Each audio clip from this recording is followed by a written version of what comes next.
We're here at Bars and Hoops Radio for another week of AB Boxing News Podcast, bringing you all the up-to-date boxing talk. I'm here. It's Southpaw Mello here with the nose hunter, the urban legend, Des Ware. There we go. Antonio's running a little bit late, but he'll be here shortly. He made the wrong turn. Sheesh, come to the same place. All right. So we had this week in boxing, we had Caleb Plant against Caleb Truax. It was Caleb versus Caleb. There could only be one. And there was one. And before I even get into it, what do you think about Caleb's? I'm not going to say which Caleb, but the Caleb that won, his performance. What was your opinion about it? He outclassed him. He definitely outclassed him. He doesn't have a lot of power. He lacks in the power, But what he lacks in power, he gains in ability. He really is like Caleb Plant is a real true athlete. Like, people don't understand that he may not be the biggest puncher. Sometimes he does slap his punches. I think sometimes he doesn't. But you can't make a guy that's not born with that. Punchers are born. We can't make this guy something he's not. But one thing you could make him is more intelligent, because he is an intelligent fighter. And he showed basic elementary fundamentals in the whole fight. I mean, just a strong jab, countering off a jab, leading with a jab. He didn't really have to do too many defensive moves, because his defense was his jab. I mean, he was neutralizing everything that was coming at him. Do you think that people fighters today should be looking at a guy like Caleb Plant, who puts a lot of emphasis on fundamentals such as footwork and just educated jab? You see some fights, honestly, I've seen fights, literally, I've been to entire shows where guys will go 3 or 4 rounds without throwing a jab. It's insane. That's the number one, that's the easiest punch to throw. How many jabs Rolly threw 2 fights ago? I'm gonna say he probably threw about 4. Probably. It was all power shots and bombs. But that doesn't work when a guy's really intelligent and really knows what he's doing and can take away, because, okay, what's the fastest way to point A to point B? A straight line. Exactly. Lead punches always with a jab. Now, what do you think with that performance? Where do you see Caleb Plant going so far? Is he in the pool with guys like Billy Joe Saunders and Canelo Alvarez? Can he come to the table now? I mean, we're still talking. There's still the boogeyman in the room, Benavidez. But where do you see him, right now, as a true champion? I mean, he has a belt. Mm-hmm. He has the red belt. So now, do you see him being able to unify? You think he'd be invited to the table to unify? Caleb Plant versus Caleb Truax. I think Caleb Plant, like I said, he doesn't have a lot of power, but what he lacks in power, he gains in boxing ability. Yeah. So he basically, took what he has, and he bettered what he has. You said he slaps a lot sometimes. I mean, Joe Calzaghe had bad hands towards the end of his career, and he had to change his whole fight style up with those slap punches. But he used that to look busier and win a lot of fights. I mean, he got Jones under his belt and Hopkins or whatever. I think the lack of power, as people say, I won't even say Caleb Plant lacks power. He has power. He doesn't have he's not a one-punch knockout guy. He's a guy that wears you down with a lot of combinations. Not everybody's going to be able to sit on the floor and throw a one bomb and do that. And I wouldn't want to see Caleb Plant just stand there and try to load up a big shot and try to take someone out there. That's not his style. Yeah. It's like trying to make a cheetah into a lion. Yeah. I do think that sometimes Caleb Plant, the reason why he may not have a strong right hand is because sometimes he stands a little bit too wide. I think maybe his feet a little bit too wide sometimes, but it works for him. Like Lara sometimes. Lara doesn't always get everybody out there because they utilize a wide stance. And sometimes you don't have a good right hand when your feet are too wide, But let me ask you, is he enough for Canelo Alvarez? Can he be competitive with Canelo Alvarez? What's your opinion? What are you guys' opinion, Antonio? Okay. My opinion, honestly. What's up, guys? How you doing? How you doing, sir? What's going on? Everything's good. Just traffic beat me today. Oh, yeah. But on to the subject, Caleb Plant's performance, I thought it was good. It wasn't great. I expected more from him. I expected him to finish his other Battle of the Calebs. That's how I titled it. Exactly. Caleb Truax. Truex. Hopefully, I'm saying that Yeah, right. Truex, Right, yeah. right. I've been saying that wrong. He had last the week. axe symbol on Right. his shirt. You saw that? It had the Truex, axe. Yeah. Right. So the question, you guys were saying, how you feel about his performance. I expected more. I expected he was in the ring with a number 39 ranked fighter. You are supposed to take care of business. But you gotta say this too. We usually the critical ones, and But also Antonio. too, but we've always had. But I can't call Truex a Yeah. journeyman. Like a guy like that. But I would say like this: you're not gonna always get anybody out of there. Like some guys are just tough. I mean, some guys just have granite chin. Okay. I think Truex. Did you see Truex's nose after the fight? I'm the nose hunter, and Caleb Plant hunt that nose for 12 rounds. He I mean, he was bleeding. I mean, Caleb fought an intelligent fight for a big layoff, and I think right now, my honest opinion, because that's the monkey in the room, is he ready for Canelo? No, Right. I don't think he's ready for Canelo. So- I think he needs. I don't think he's ready for Billy Joe, but he can get there. Okay. So he can get there. How many more fights? 3. 3 more fights? I think 3 more fights. I don't think he has 3 more fights to. You think that he's gonna He has to. overstay his welcome? They're gonna Right. push him to unify. And Benavidez too, but Benavidez has no belt, so he has nothing to really Right. come with. He could get a belt quick. But Planet, to be fair, Planet is still young. Maybe Plant's almost 30. maybe we're pushing him too fast. Plant? Right. No, I think Plant's almost 30 years old. He's only 5 Well- years younger than me. Well, I'm saying he won the belt 2 years ago. Yeah. Now let's think about it. Since he's won that belt, who has he fought? He fought Mike Lee. Okay. Question mark next. He fought the dude from Germany. Right now, I can't even remember his name. Next. Now he fought Caleb Truex, Mhm. which is everybody knows him, best known for upsetting James DeGale I believe 3 years ago, Well, 2017. let me ask you a question. Okay. But we could say the same thing about Golovkin at 160. Who did he fight before Dominic Wade? Exactly. Okay. Can you remember opponents? Well, hold on. Well, I was trying to think. I was actually trying to think before you cut me off. I mean, at least Triple G fought 3 times a year. But I gotta say this: if you're fighting twice a year, we're expecting you to fight the boxing world, the true boxing world, and Des, you would know this. No, Yeah. Hunter, you would know this. If you fight twice a year, I'm expecting some good competition twice a year. Now, if you fight 3 times, I could give you a break. Okay, you fought one guy, a stay active fight. Mhm. I get that. Southpaw, Nose Hunter. I've seen Plant fight before. Yeah. I've interviewed him before. Yeah. Years ago. He told me in Maryland, I want Canelo Alvarez. But that's not him fighting less than 3 times a year. That's all promoters. All Al Heyman doing. That's all Al Heyman. Look, how many times a year does Charlos fight? Twice a year. Yeah, exactly. How many times does from Detroit Tony Harrison? How many times does he fight?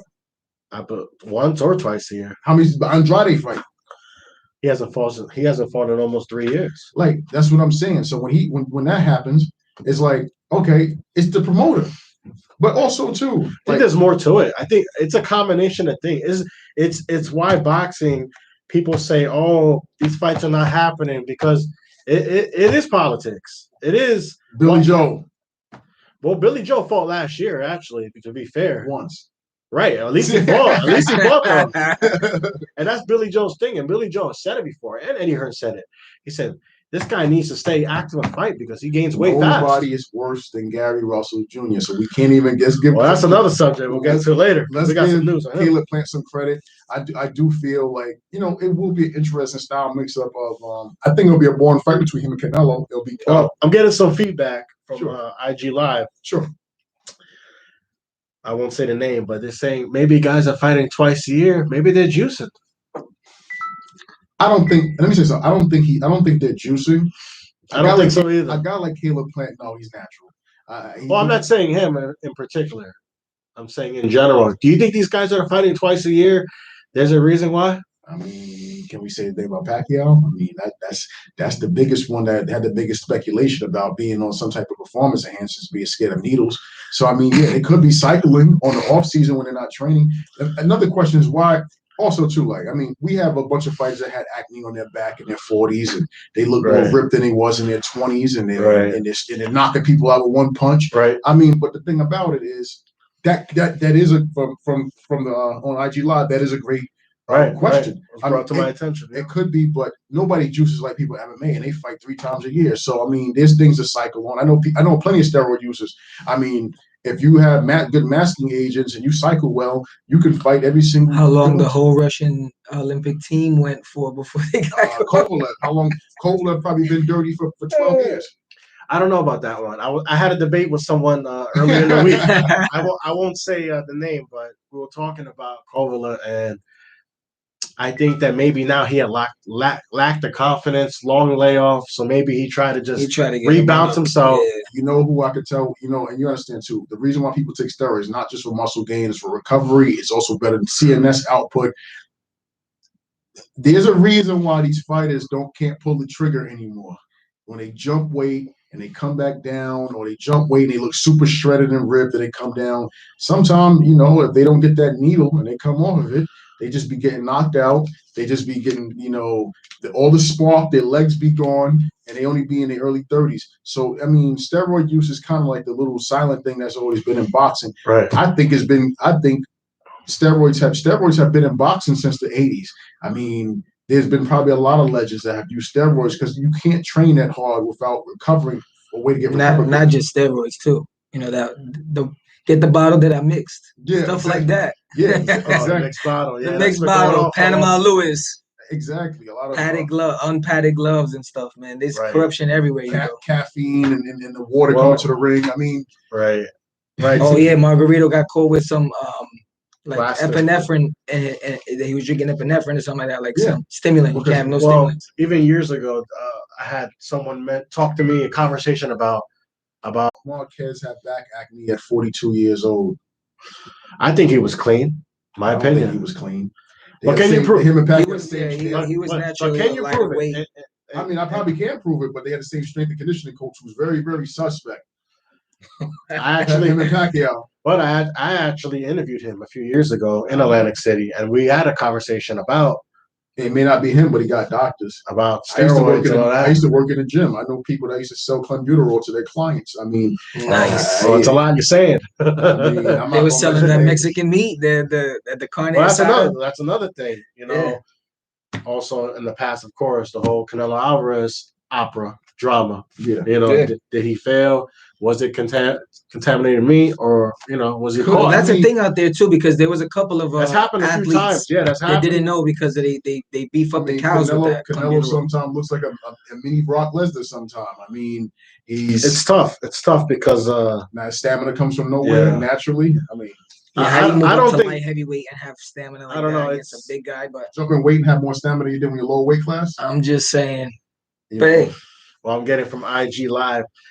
An example was Marquez's physique when he knocked out Pacquiao. He was already 40 years old, and he was more cut than he was at 25, and he had back acne, and he knocked through a one punch. When did Marquez ever put someone to sleep with just one shot? Well, that shot was clean and short, and Pacquiao ran into that shot. Pacquiao ran into it. He stepped on inside lane, right when he threw the double jab, stepped in, and he caught him right in the focal point of that shot. That could have been a clean Pacquiao too. Just that shot was a beautiful shot. One that lost to Bradley the first fight. That could have just been one with, like I said. I feel like maybe there's ways to get around these tests. Let's say, of course, right? Don't fight in America. But I was there when Errol Spence defeated Lamont Peterson and Barclay.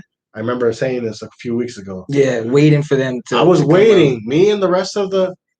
I would say media, the rest of the media, we were waiting a while for Errol Spence to take his piss sample.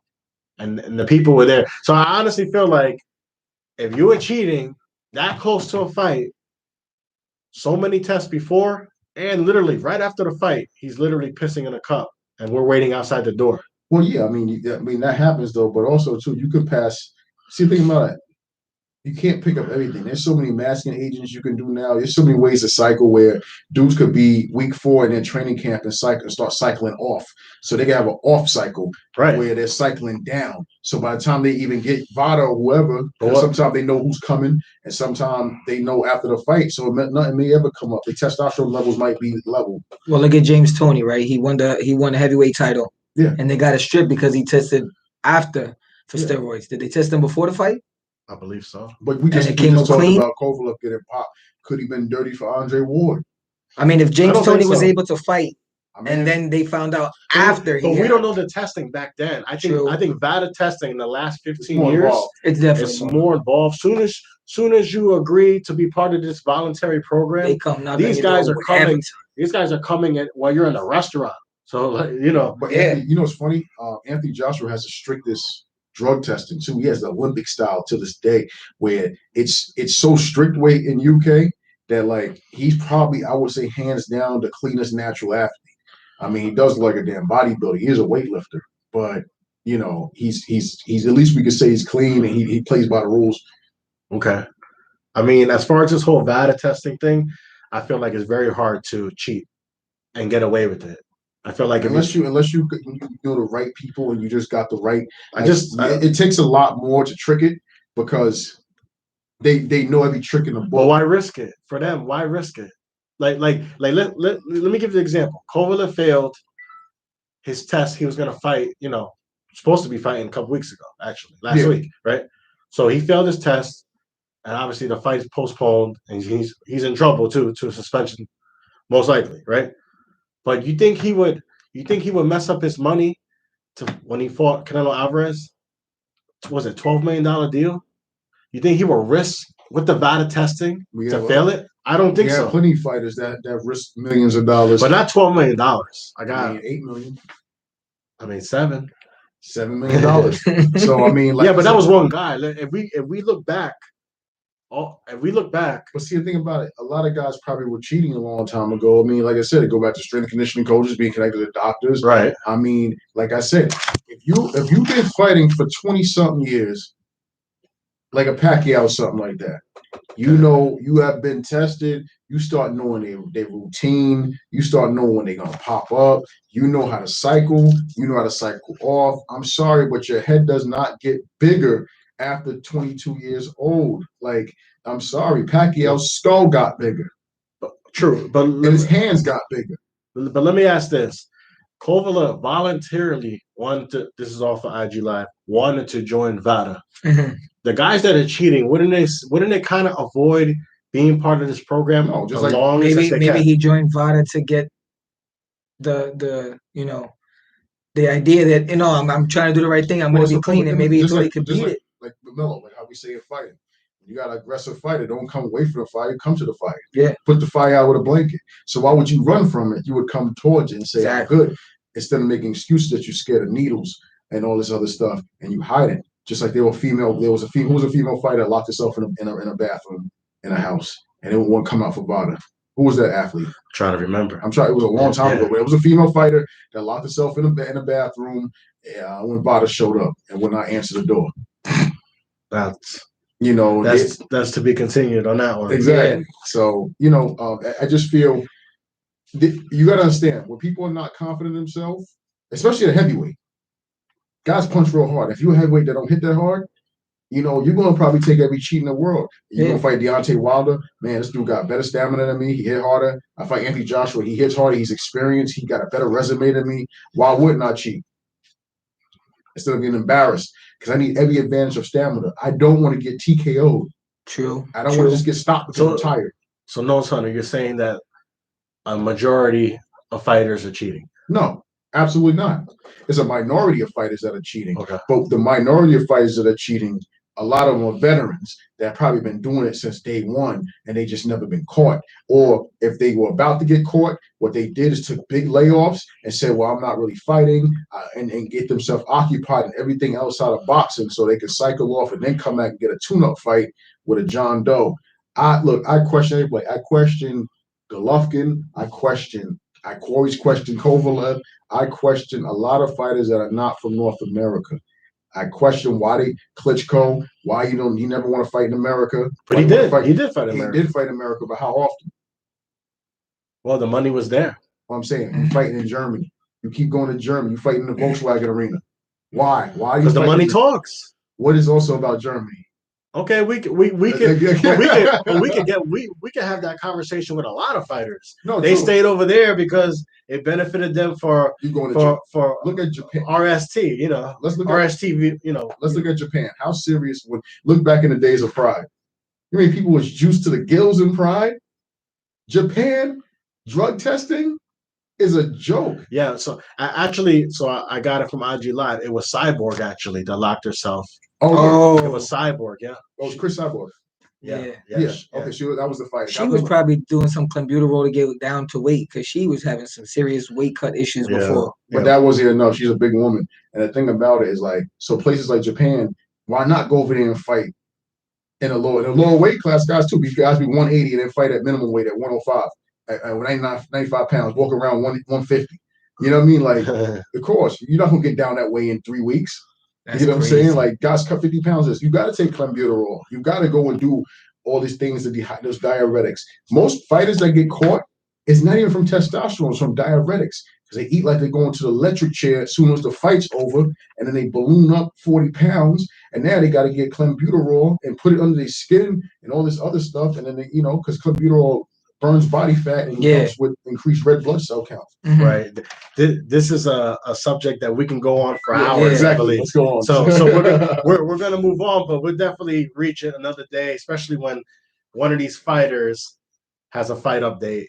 So we'll break into that. Yeah. We'll break into that more. We'll but see if they test. I just want to go back real quick on Caleb Plant overall performance. I give him a 7.5, 8. Okay. He did show his hand was injured. He got injured in the third, fourth round. Yeah. I'll give him a little pass. But the real thing is this: they're making Caleb Plant talked about as a superstar. Is he a superstar? Okay, I'm gonna put it like this: Caleb Plant is not a superstar when it comes to popularity. Caleb Plant is a superstar when it comes to technical skill. There hasn't been a fighter over 160 pounds that has the mobility of Caleb Plant. Maybe Billy Joe. Billy Joe and Caleb Plant, I would say, are even. Billy Joe has the better resume. Billy Joe has the more experience. So Billy Joe and versus Caleb Plant, Billy Joe gonna be the A side. But we haven't seen fighters like that above North that can move like that, got a fast jab, got intelligent stamina. I mean, ring craftiness. Plant, if he was a little bit shorter, because Plant like my height, like 6'1" or something like that. Like if he was a little bit smaller, man, he can go to 154 and bust ass. So right, but that's a big weight cut for him. No, I'm saying, but if he was shorter, If he was smaller shorter, man. yes. Yeah. So with his performance, what do you think is next for Caleb Plant? I think he needs 2 more fights, and I think he can get a Canelo fight. I think he has to have a devastating performance. I think he has to have a master performance. Okay. I think he needs to go through Benavidez, give him a boxing lesson, make him use his legs, and I counter him all day. If he blows Benavidez out the water with pure technical skills, I'm not worried about no knockout. You're not going to knock out Benavidez. Benavidez could be a cruiserweight. You're not going to knock him out. But what you can do is you can give him a good boxing lesson, go to his body, counterpunch him on the inside, and make him get outboxed in every single range, and you show that you're that much better than him, and then you can get a Canelo fight. Everybody wants to get the Canelo lottery. They want to get the Pesos lottery, the Pesos sweepstakes. Okay, Southpaw Mello, what do you think's next for Caleb Plant? I don't think he should take the Benavidez fight. Because I think Benavidez. I don't think he's going to be able to, instill any fear in Benavidez. Benavidez is going to keep coming forward, and he's going to wear him down. And I think he's going to take Caleb Plant's belt. Okay. As far as me, I think Caleb Plant, I think he's getting to a point where this 168 division, they are running out of these extra opponents to fight. So it's coming down to Al's going to have this talk with Benavidez. Benavidez is fighting next month, actually, right? He's been calling out Plant too. Right, he's been calling him out hard on social media. He's been calling out Plant though. He wants that belt. Big Charlo going with Benavidez. Ain't they trying to set that fight up? Oh, they are trying to set that up. They are, but in reality, it's like this. Benavidez is fighting next month. He's fighting, March 13th. Who's he fighting? He's fighting Ronald Ellis, 18-1 fighter. Okay. Okay. So we give Ellis his credit for stepping up to the plate. But after that fight, I feel like Plant and Benavidez, they're gonna have It's that. inevitable. They're gonna have that Uncle Al talk, and they're gonna get in the room. It can happen in September. And I truly believe this year is set up for next year's dynamic big fights. Next year, we were going to get Canelo versus the winner of Plant and Benavidez, and we're going to get Charlo versus Canelo Alvarez at Same thing about 168. it. Benavidez got to stay clean. Benavidez got to keep making weight. Right. Benavidez, I want to tell you this. Benavidez is a guy that walks around 200 pounds. He's not a guy that walk around disciplined. Plant works out every year, all year. Right. Plant's more disciplined than Benavidez. Plant never lost his belt because he can't make weight. Right. You know, so Plant to me is still the A side, just off of discipline and consistency. Just like Sean Porter at 147 should have been an A side in a few fights because the man's consistent. The man fights. I mean, Sean Porter is always dedicated and puts on great fights. So Plant, Benavidez, you don't have to put fear. Melo, you don't got to put fear in Benavidez. Why would you? He's Frankenstein. You outbox Frankenstein. You know he only got one gear. You got 12 rounds to run away from Benavidez. Benavidez got one gear forward. I think it's easier said than He's done. going to track him down. He's going to get him in the crosshairs, and then that's it. Let me tell you He's going to something. wear him down. If he fights, He rips him to the body. Plant's not going to be able to use his legs, and after a while, what about Plant go to his body? Benavidez, I think, could take the body shots. Taco meat. I think, guys, I think Plant Benavidez is a 50-50 fight in my eyes. Yeah. You know, I think it go either way. It just who trains the hardest for this fight? Who wants it more? Who wants that Canelo Alvarez payday? Let me tell you something about Plant. You know, see, Plant got sweet hands. He got my coach. My coach always talk about Plant. My coach loves Caleb Plant. They said, no, I like him. He's a great fighter. He gets a little cute sometime in the ring, but the dude is from the mud.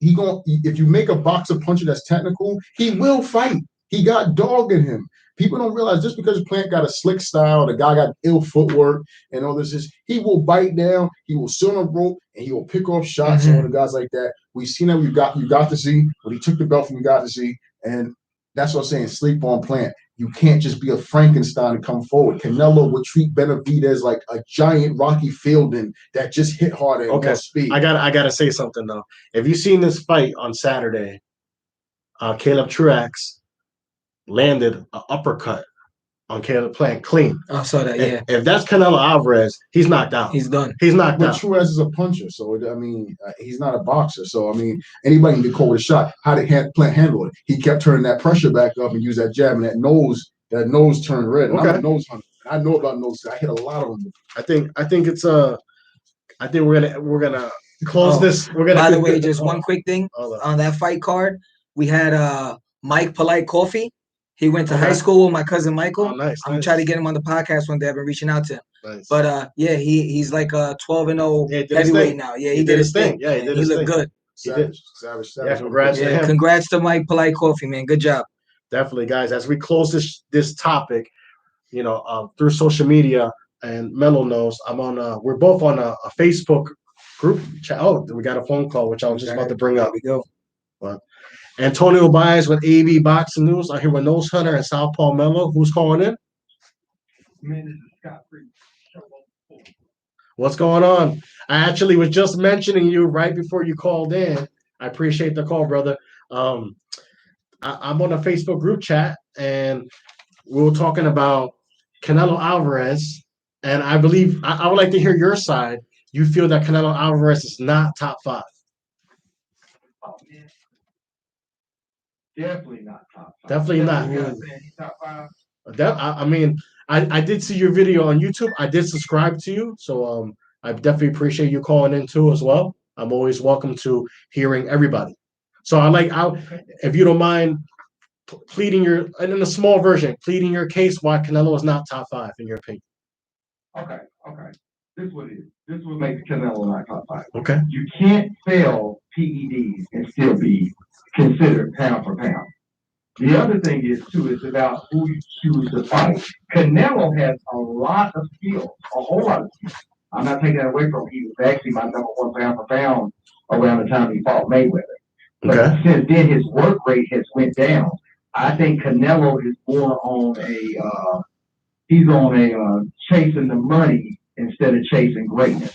I think he's trying to fake greatness, and the reason why I say that is because if you take any Mexican legend or someone that's been on his level or higher, they have fought everybody. So if you look at De La Hoya, you look at Chavez, even if you look at Mikey Garcia has a lot of skills. So Mikey Garcia challenges himself to fight the best. When you Okay. look at Canelo Alvarez, he's bouncing around in weight divisions and he's picking and choosing who he wants to fight. He's always choosing the weaker of all the champions. Okay. Would you guys agree to that? Okay. He chooses from the weaker champion? I think to a certain degree you make a point as far as like fighting a Khan and that make believe division 155. Yeah. I agree to that. But then, I did see your video and you had mentioned that you had Charlo on your pound for pound list, I believe, right? Right. I definitely have Charlo on my pound for pound list. Which Charlo? Which Charlo we talking about? We talking both, or we talk? I just watched it too, so Yeah. I definitely. Okay, I actually have 154 Charlo. Okay. 54 Charlo. Okay, fair enough. Okay, that's fair enough considering the Rosado knockout. So Exactly. I definitely I could agree with you there. My only thing with Canelo, you make a point on certain guys. I do feel like okay, he may be picking, the less of the opponent that's the best. At the same time, Canelo is fighting. Well, he did have a long absence. I give you that, but like it looks like this year, Canelo. He had to have because he knew the PED situation. Remember, they were going to suspend him on PED. Remember that? Okay. Can I ask you a question? Okay. Introduce yourself. How you doing, man? My name is that's the Nose Hunter. All right, nice to meet you, man. Nice to meet you. Now I do see what you're saying about Canelo Alvarez. I do, about the PEDs. But what about, let me ask you fighters of the past, like Shane Mosley and James Toney. What would you say about them back then that got caught? Well, I think they're following the same thing, that they use things to help step their game up. And I don't think that James Toney was ever on the level of a Roy Jones Jr. I think Shane Mosley was a really good fighter, but I think a lot of those fighters back in those eras, some of those days, were trying to look and find edges and get away to be great. Okay. And I think that's the same thing that Canelo is. I respect it, but you know what I say, like, when people say, like, cherry picks, right? Mm-hmm. We got to look at the opponent that he fought. Golovkin, because he's one of the guys I would say was probably before, look, I asked average fan, before Dominic Wade, name 5 Golovkin opponents. Name 10, I'm sorry, name 5 or 10. I think Golovkin was a little inflated, a lot more than what he was. I think that Golovkin didn't want to fight Andre Ward. That would have been a good hit. I put Andre Ward to beat him. I think Andre Ward, and I agree because I was one of the people a long time ago, and Antonio was a witness seeing me on Instagram. Right. I took so much heat when I said Andre Ward is too technical for Golovkin. He won't even meet him at a catch weight of 164. And I said, this boogeyman punch is not going to be the same at 175 or 168. He cannot be compared to Marvin Hagler. The level. He's fought guys that have came up from 147 and 154. He's always been the big man in a big animal in a small cage. Right. I agree. And I agree that Golovkin was a really good fighter. But I think that what they do is, we don't hold the promoters on the same, hold their feet to the fire. Because what they're doing is they're taking a lot of good athletes, pumping them up to be a little bit more to make more money. We can't get mad at Bob Arum because he comes from the era of Don King. They've exploited boxers. So every time Bob Arum gets a fighter, you all really look at all his fighters. He always talks about how great they are, and he always take them to another country because he's trying to get that overseas money in a bigger market. That's Bob Arum's play. And that's what I think De La Hoya was trying to do when he was doing that with Canelo. Because now if you see Canelo, he said he don't want to fight any other Mexican fighters. Mm-hmm. I heard that too. I agree with Bob Arum because I was the biggest skeptic of Lomachenko being called the Matrix when only Matrix we ever seen was Sweet Pea Turner Whitaker. Hold on, guys. I got to jump in this because yes, sir. Because our caller, I saw his video and he had mentioned Lomachenko. I believe if I'm correct, you had Lomachenko in your pound for pound list. Am I right? No, I didn't. Now watch that again. Okay, I don't okay. believe- My mistake. If I did, I had him low on him because I never really believed him. Okay. I remember now. Pardon me. No, you had said that he's like you had said that people are so big on Lomachenko, but maybe it's a hype job, you know? Yeah, Lomachenko was a hype job. Just like now, let me say this. I really feel Canelo has a lot of skill. I really Okay. do. Fair. But when you take Kovalev, you give him a rehydration clause and Mhm. a quick fight turnaround, I gotta give you a hit to your pound for pound status. He fought Rocky Fielding. Then he called the WBC and requested to have franchise status. Mauricio Suleiman Yes. said that on Barbershop Conversations that Canelo called and requested The that. French fry. And it dog. was not a belt, it was a status, it was a designation, right? Yes, We all agree with that. I agree. Charlo was his mandatory for 2 years. He did not take that fight. He became franchise champion so he could bounce around. Now he took Benavidez' belt because Benavidez lost his belt on the scale, Right. which Canelo did not want to fight Benavidez, would not say his name. As soon as he lost it, Canelo called Mauricio up and said, I want the belt, I want to fight for the belt. Then, after he won the belt, he asked for Yildirim. And Yildirim has had a 2-year layoff and coming off of a knockout loss. And he decides to take that fight, but Okay. he dodged Charlo. Now, I- what champion do you give credit for doing something like that? Okay. I hear your point. I'm not saying you're wrong. At the same time, it's like Canelo Alvarez. Why would he be afraid to fight Charlo? I'm just trying to think I'm not saying, don't get me wrong, I'm not saying he's afraid to fight Charlo. Charlo's style gives him problems. High risk, I low had reward. Canelo losing That's what I on see the it as. Lara fight. I did see. thought I agree with you. I agree with you there. I saw Lara win that fight. I had 7-5 for Lara. Yeah, me too. I had that, and I'm being honest. And all right. And So let me ask you something. you had Lara Go ahead. win.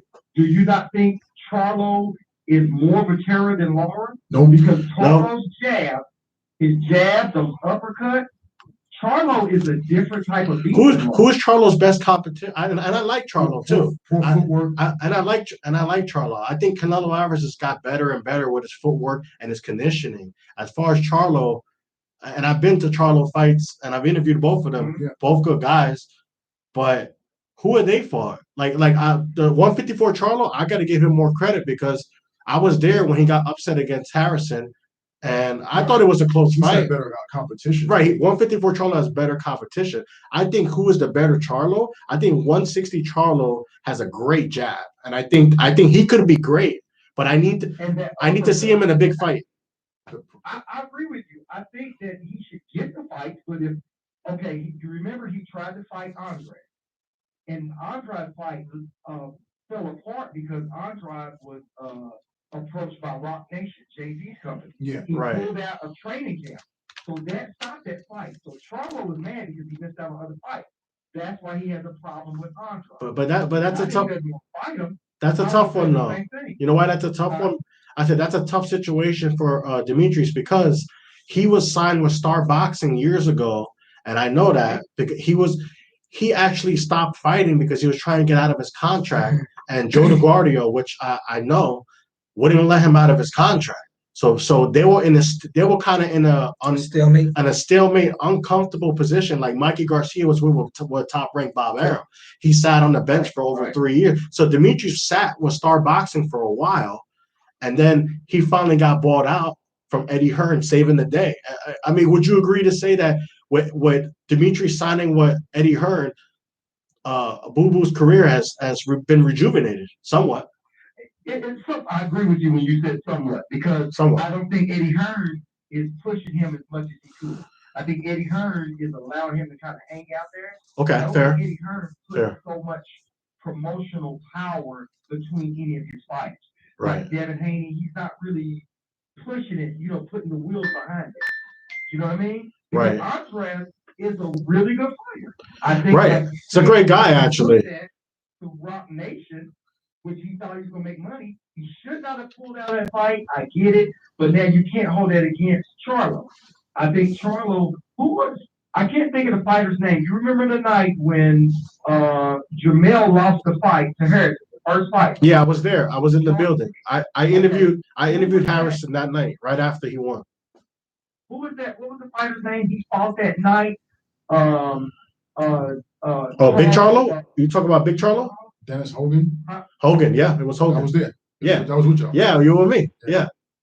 Okay, and you remember he almost lost that fight, right? Right. And I remember in the media room, I won't say names, but one of the media outlets had said that to Charlo, that a lot of people online thought that you lost. And he wasn't, that was a whole nother situation. Can I also I want to speak on Charlo as well. I am a Charlo fan. I am a big fan of him. I'm more of a fan of him than anybody probably. But which one we talking about, guys? Big 154 or 160? 160. I like 160 Charlo. But let's just keep it real. Let's talk about Jamal Charlo. Let's talk about attributes, right? And things that you say the jab, right? Golovkin had a good jab. But one thing I say about him and Golovkin and Charlo and Golovkin, they both got power, but they lack in footwork. You got to have more than one dimension to deal with Canelo. You can try to plot forward, hop forward, and try to pot shot Canelo. Canelo ain't going to fall with that. That ain't where Danny Jacobs tried that. You know what I'm saying? Danny Jacobs is more mobile, more agile, and barely was able to land a jab. He couldn't even land a jab. Because I like Danny Jacobs, but Danny Jacobs doesn't have rhythm. He's an awkward kind of movement. They ain't on rhythm. True. Canelo has a problem with more rhythmic fighters. And Jamel and Jamal, honestly, and I'm not riding them, just their all the fights and stuff that they had, had over those guys, they are a lot. Man, they're a complete package, man. They really are. I'm not saying that Canelo can't beat them. That ain't what I'm saying. Yes, but I'm saying that I think Canelo's there and out of reward. And he looks at it like, why fight Jamal and take a chance with a style that I can't beat him in Honduras? See, the thing about that with I go find another guy and make more money. Now, the thing about Jamal, though, and I can't say a style because Canelo's fought a lot of fights with good jab. You know what I'm saying? Charlo relies on walking you down and trying to pick you up with a jab and pot shotting. Canelo's defense, Canelo's movement. I'm sorry to say it, but Canelo's footwork is even better than Charlo. Charlo has so many flaws when it comes to mobility. I can see Canelo's going in and out, counter him over the top. I think Canelo has a little bit better hand speed. I do think that he will catch on to Charlo's rhythm. Canelo makes so many adjustments. Dennis Hogan was giving him problems with head movement, and Dennis Hogan is not an elite fighter. He's not at all, not even close. He was giving him problems with just basic movement. Those are things I've seen Achilles heel with both Charlo brothers, with Tony Harrison, and let me say something. Tony Harrison in that rematch was winning that fight. He got cute before he got basically he got dropped. Harrison got cute. Let me tell you why I disagree with that. Tony Harrison, he was winning that fight because I think that the style that they came into the game and they executed it perfect. But Harrison, he fades at the end of the fight. Right. So what they did was took it to his body. And when he saw that movement and trying to beat you, it was because he was slowing down, his body was beat up. And that's what led to a knockout. Agreed. So that's what one of the biggest things that Derek James does for those fighters, that game plan, and it was just beat them down, slow them down, and then put them out, and it worked. Well, I will say this. It was a great fight. Yeah. I even think that they should be a part 3 sometime in the future. I think so. Actually, one of my friends is actually training. Shout out Ricardo Graham. He's fighting March in Florida, and he just came back from Detroit, and he was training with the Harrisons. Oh, nice. So actually, they show him plenty of love, and they're great people. I gotta give props to the Harrison family. It's good for boxing, man. But Harrison is. he's a great guy. Remember, he won the belt, and he gave a great speech to me. And he said a short version. He said, don't let people trick you into believing that boxers the O's are the most important. Just believe in yourself and keep pushing forward. And I was happy for him when he won, to be honest. Not because I'm hating on 154 Charlo. It's just that he seems like an all around good guy, And my friends told me he's been nothing but but a good person and positive feedback to him. But as we talk about this whole Canelo situation, I had to ask you if February's fight. Everybody admits February's fight, which is 2 weeks away. You know, he should destroy this guy in 2-3 weeks, right? I mean, 2-3 rounds, let's say, right?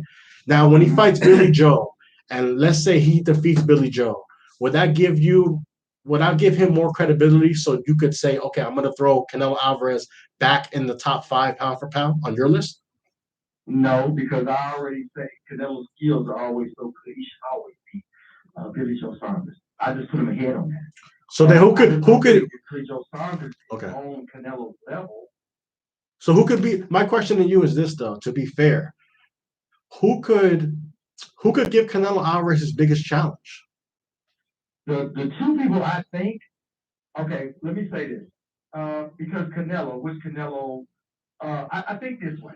Canelo has a lot of skills. I think Canelo showed a lot more footwork at below 160. He was a little faster. That's when a lot of people said that when Buterol was helping him make weight, he was a lot more grip. But when he had a little less weight, his movement was a lot faster. I don't know if he's having knee problems or not. I keep seeing he wearing something on his knee. His knee. Yeah, we are seeing that. Yeah, He's been pro since 15. It's all road work. So you guys think it might be a knee problem?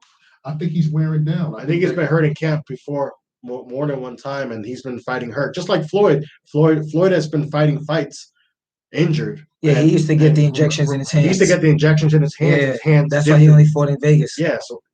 Remember who had bad knees though? Andre Ward knees was always feeling what I talked to him on Instagram, and I said, people in that first Kovalev fight, a lot of people didn't know that you had swelling in the knee, and he was like, "You're absolutely right."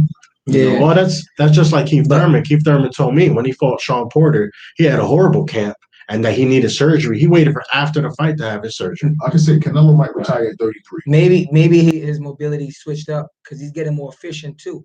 You ever see how much he makes people miss standing right in front of him? But the problem is, well, Jacobs missed a lot. He was standing right in front of him. If you don't Jacobs have threw a lot to of move, punches then you could save energy bouncing on the your problem feet. with that though is that now Canelo's been fighting since he's 15 years old professionally and had amateur fights before then. All that running on concrete, running on the road, his body is not holding up well.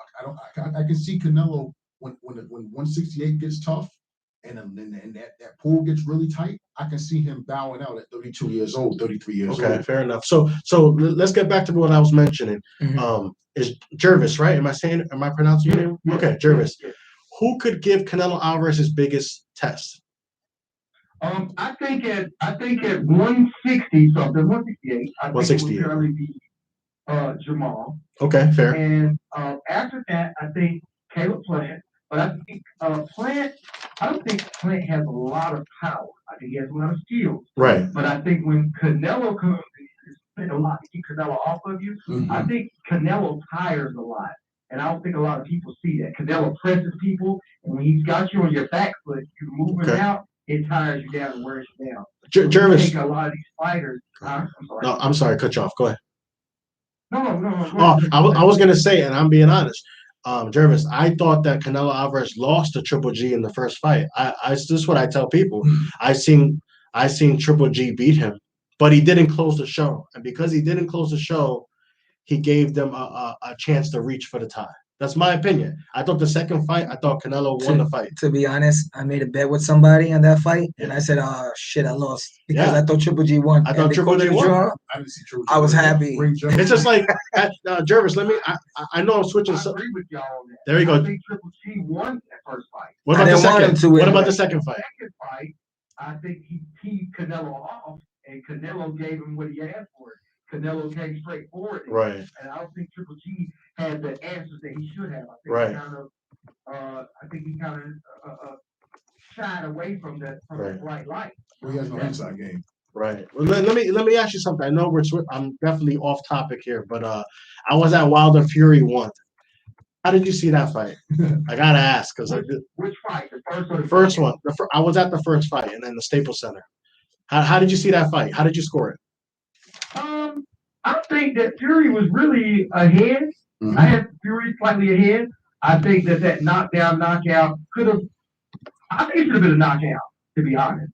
And I think that when they let him get up and he recovered, I think Deontay was was kind of shocked.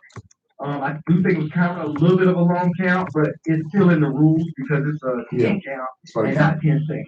Okay.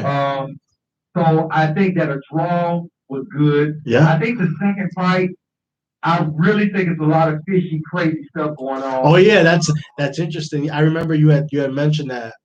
You had mentioned that in the Yeah. video, and I know I know you feel I've that. gotten a lot of arguments over that. Right. This is a back and forth thing. I know you feel that Fury was potentially cheating, right? I do, and the reason why I say I do because it's a lot of stuff that points up to. I give anybody this. I really like it. I think that when you start seeing that he was once had another thing that was about gloves, that he was in the ring where his thumb was detached, that was a problem. For me with the PED, Right. the whole scandal that went on with the board meet, you got to take that into consideration. He did turn his cameras off in his dressing room. I don't think Right. what Mauricio Sudamon said that he was in the dressing room because he lies and they're all about money now, the WBC, which I still like him, but I think that he's running in the ground. But when it comes up to it, there was something funny going on. And when you look at the gloves and forget the pictures, when you look at the video and you really zoom in on the glove, if you look at Fury's gloves, there are flat spots. Right. In any random glove. The glove don't bend that way. I always say this way. I always talk about gloves, right? And I always talk about why is Triple G gloves look so small, and why is nobody ever wear the brand that he Yeah, wears? you've been saying that for a while. You've been saying that for You've a been few saying that for a podcasts while. now, yeah. Now, another thing too with the gloves, and we're all into boxing. You know, Melo, me and you, spar fighters when we fought before. I'm always looking at what gloves they have on. Now, when it comes to a punch, because we know Fury is not a guy to sit down and turn a hook properly. He's a slapper. He slapped Klitschko. He slapped Steve Cunningham all day. I mean, he fought Chisora. He slapper. So one thing about it, let's just talk about cheating, right? If I want to cheat, I'm not the biggest puncher in the world, right? If I wanted to hurt somebody, I would plaster my glove, or I would double wrap my hands, and I would turn the knuckle into the guy's head, like how Triple G turns his knuckle, the proper hook.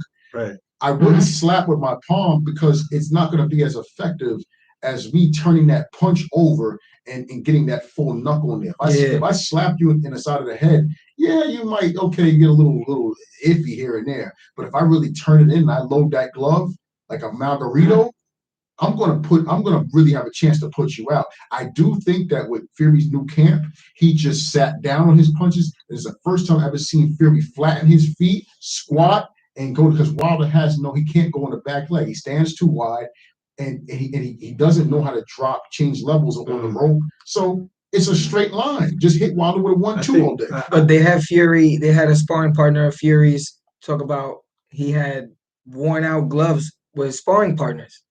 And he made a big deal about that. So it gets 300. You know, my thing was this, Jervis. When I was covering the Ortiz and Wilder part 2, right, in Vegas, and I remember asking Wilder and I asked his trainer, and I asked him this turnaround from November to February, because they're already telling me February we're fighting Tyson Fury part 2, and I said this turnaround's not even 3 months. Yeah, is this enough time for Wilder to recover?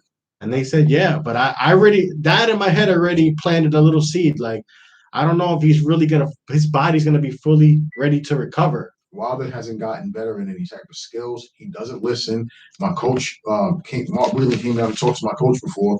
And the thing about it is that Mark Wheeler is a very nice guy.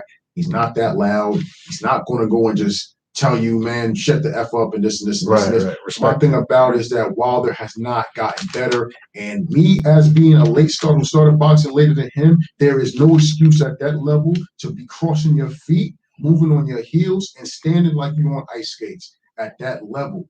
Wilder can only blame himself. I had him losing that first fight. I had seen him getting outboxed. I had it 9-4.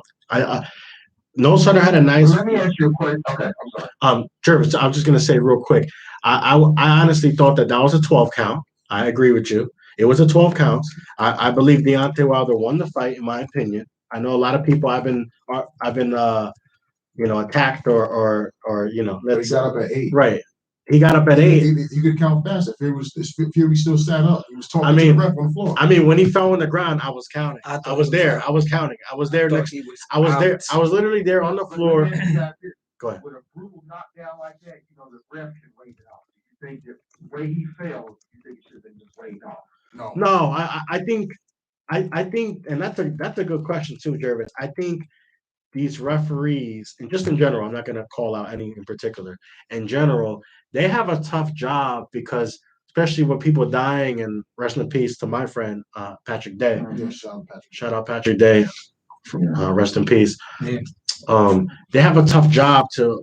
I think when you're a champion or you're in a big fight and you're winning, I believe that they should do the count. They shouldn't just wave it off. You know, it's definitely a subject we would like to talk about later. But we have to ask a ref too, like just like any type of protocol. Right. Refs, like when Peter Quillen got hurt by Danny Jacobs. Right. See, the thing about it, they said that was premature. But me coming from EMS, right? And I'm not on the level of these referees because their protocol is way different.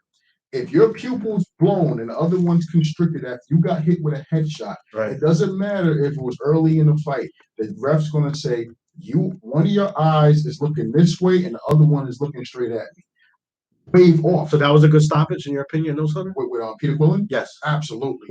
Jervis, what do you think about that? Since we're talking about that, was that a good stoppage? You believe? I think it was okay. I mean, you know, like I said, when you look at the ref, man, it's hard when you got so much stuff going through it. You want to protect your life. I think it's tough. Honestly, I thought they should have counted for Peter Quillen, and this goes back to even back in the day. People go against me with this one, with Amir Khan. Amir Khan is the champion, and he got dropped a couple of times by Danny Garcia, and just to wave it off, and you see Amir Khan's reaction. And he was like, no, and he tried to, but who am I to say? You know, I'm not Mr. Bayless. Let me say this one quick point. The Meldrick Taylor and the Chavez fight, right? Oh my goodness. Right? But hold that on. one bothers me to What was life. that? Richard Forever. Steele, right? Yeah. A fight after that.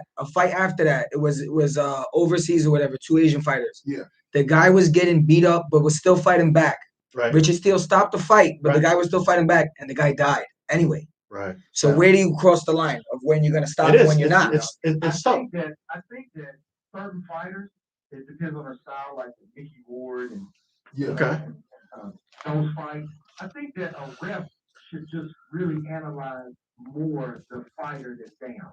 You know, I mean, certain fighters can take a little bit more, and certain fighters recover faster. Like lo and behold, the Tyson Fury fight. I mean, the way he got knocked out, I'm like, there's no way he's getting up. I And know. he got up and gave Deontay Wilder hell with the rest of the way. I'm like, are you serious?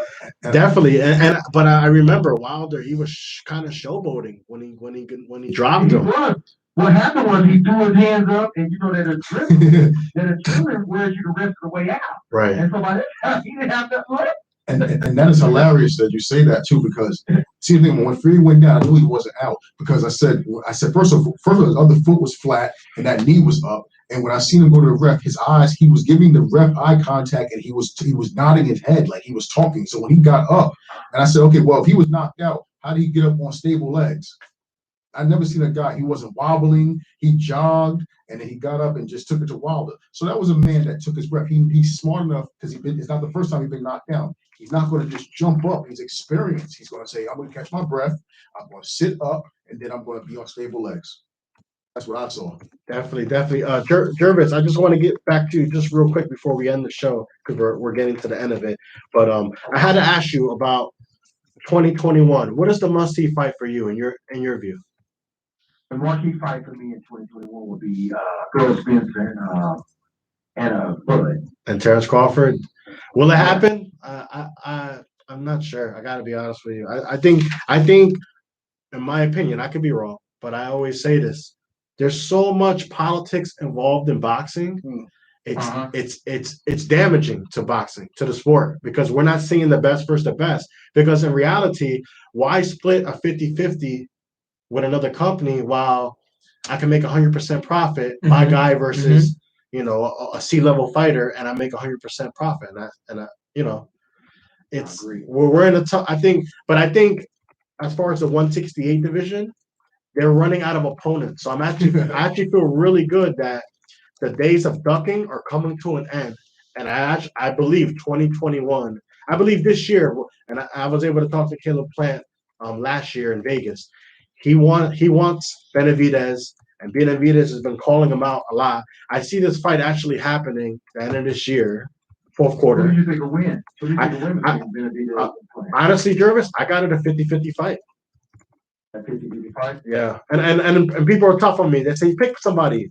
I just can't right now. Honestly, I got it 50-50 fight. And the reason why I got a 50-50 fight is because Plant has more skills than Benavidez, but Right. Benavidez has that power that can end it. exactly. The I great think, equalizer. Durrell was beating Benavidez until that punch came. Yes, Until that I cut- agree. that cut came. I agree. I think Benavidez is a good fighter. He has a lot of power. I think his brother is more skillful than he was.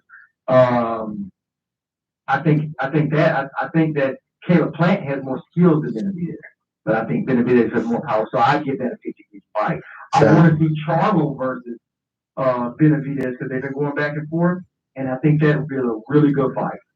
I think so, and also I think definitely it'd be a great fight. Also, there's going to be a purse bid for Demetrius and Bubu Andrade, and it's going to be him and Liam Williams. Actually, they're going to do a Zoom very soon. The WBO is preparing for a purse bid in the headquarters in San Juan, Puerto Rico. A Zoom conference call that should be in the next 15 days. Okay. Who do you pick? I think they're going to come up with a deal. I'm going to lean towards Bubu because of his boxing skills. And I like Boo Boo. He's a nice guy, and he's always give AB Boxing News interviews and just an all around great guy.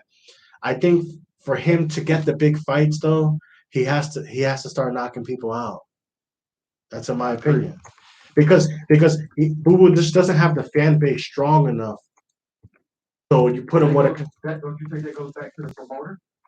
it goes both ways. I believe it. I do believe it goes both ways. You know why? Because it's like Terrence Crawford.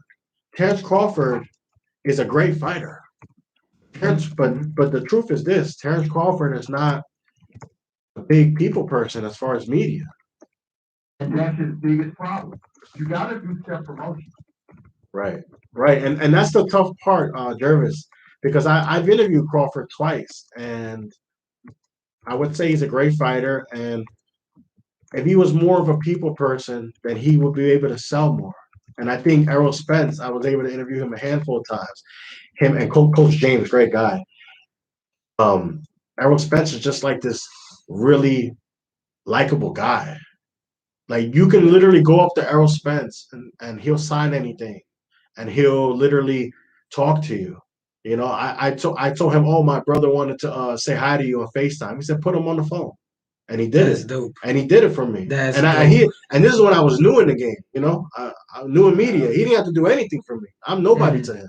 You know, and he's like, put him on, and he FaceTimed my brother for like 3 minutes. You know, that lets me know he's the people's champion. You know? So who's your number one? You're 1-1 pound for pound. Pound for pound. I mean, right now, you guys number one pound. right. I mean, real quickly, right now I'm gonna lean Canelo right now, but I also my boy Teofimo Lopez. I'm very high on him, and great dad, great family. Showed us love. Exclusive interview on AB Boxing News YouTube channel. Right before he beat Lopez, right before he beat Lomachenko, yeah. and I told everybody, I think Teofimo is gonna knock out Kambosos, and then he's gonna get a big fight before the end of the year, and then next year he'll be fighting the winner of Taylor Ramirez. I gotta agree with Antonio. Same thing. Canelo and Just for Teofimo now, gotta be up there right now. it can change. Yeah. I think Lopez is there. I know people say you shouldn't put heavyweights in your pound for pound. I mean I gotta give Tyson Fury his props too. If Tyson. You know, and Nose Hunter, who do you have your number one pound for pound for now? Canelo. For now. And Jervis, I know you know that's not your number one guy for right now, but we'll see what happens. You know, I want to see the best fight the best. That's my opinion. When we see the best versus the best, then we can all change our pound for pound list. I 100% agree. I don't dog a fighter. I'm all about the sport of boxing. I don't give anybody a pass. My number one is Terrence Crawford, but I picked Earl Spence to beat Terrence Crawford. It's a close fight. Definitely. Terrence Crawford is one. Definitely. I think Earl Spence is 1-2 until those two fight. I think Earl Spence is lifting most of the heavy weight right now, while Bud is taking more softer opponents. Okay. But I think if Terrence Crawford fights Sean Porter and stops Sean Porter, quarter, Right. then I think it should be a 50-50 fight, or That- at least close. But now if Earl Spence beats Ugas and takes that belt, and he has 3 belts, Right. I say 60-40 in Earl Spence's way, and let the fight happen. Definitely. 2021, I want to see that fight Mhm. too. Obviously, Joshua Fury. I want to see Mm-hmm. Teofimo Lopez and Haney or Garcia. But Jervis, I want to thank you for calling in. Great feedback from you. Great questions. Always welcome to call in every Thursday, 8 to 9 p.m. And we'll talk to you very soon. Thanks, brother. Have a good night. Thanks, guys, for having me on the show. Thank you. Good night. Appreciate it. Ladies and gentlemen, we want to thank you for tuning in, AB Box News Podcast. Lastly, this week there's no fights, but next week we got a lot to break down. The return of Long Island's Joe Smith, Richard Comey, Pablo Valdez, so many fights. Also, Jojo Diaz returned. So many great fights next week. We'll break Mhm. down more. Melo, last words? Got some good fights coming up. I just can't wait for boxing to keep rolling and keep picking up. That's it. No, Hunter? It's been a good year this year. There That's we go. it. Good year for There we boxing. go. 2021, good year for boxing. Lastly, me. Everybody stay safe. And next week we'll catch you on the AB Box News podcast show. Bars and Hoops Radio presents. Until next week, guys. Thank you.